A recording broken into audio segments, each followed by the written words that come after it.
I'm ready. My wife and I started the school 30 years ago. And we had the farm here called Blair Atholl, and we had a small school, not a very nice building. We then decided to build a proper school, and we built this magnificent school, which is standing on the property there today. In fact, television crews came from America to see the school because they heard it was such a good school.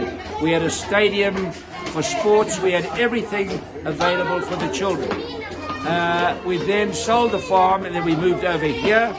And I must tell you, the teachers we've got here, these teachers will go to a special place in heaven for teaching these children and molding their characters for the future.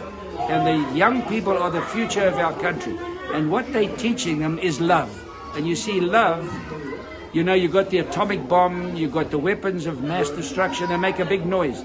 But love makes a bigger noise, and it's silent.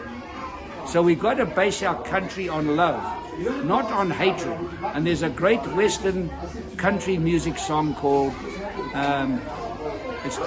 whatever the name it's called, he says, we must teach the children because they're too young to hate. These children don't know what hate is. As you get older, you learn what hate is.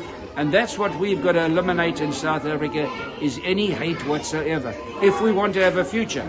If you live by the sword, you die by the sword. We've got to eliminate hate. We've got to teach these children our great father Nelson Mandela's way of living.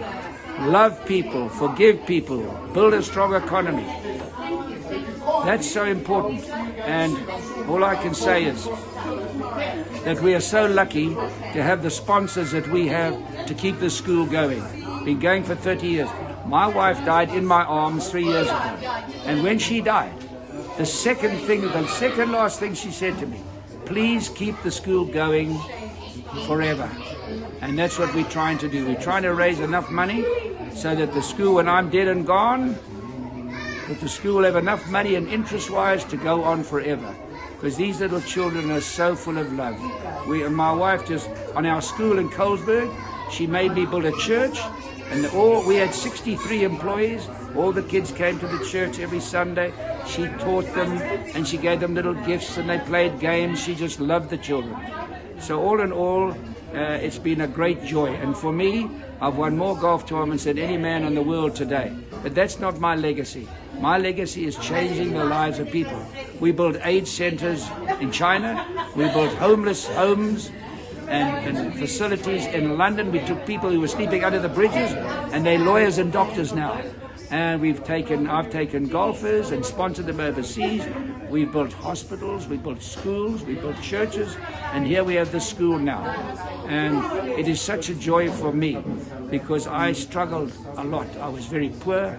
My mother died when I was young. I had a very, very tough life as a baby.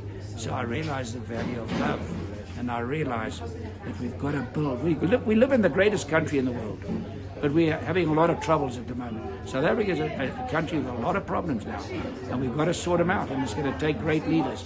I just had one wish. If I could have a wish in politics, I wish we could have a government with blacks, coloreds, Indians, Asians, and white, all representing us, so we all feel like we're being represented in this country. And the government can only stay there for 2 years, no more than 2 years, and they replace them. This way we'd all have representation, as we saw in the rugby. When I was a young man in apartheid, there were no blacks or coloreds or Indians at the rugby, only whites. And now you see everybody's loving each other, and that's how we're going to exist in South Africa. You can't exist on hatred. So we've got a big challenge, and I pray it happens.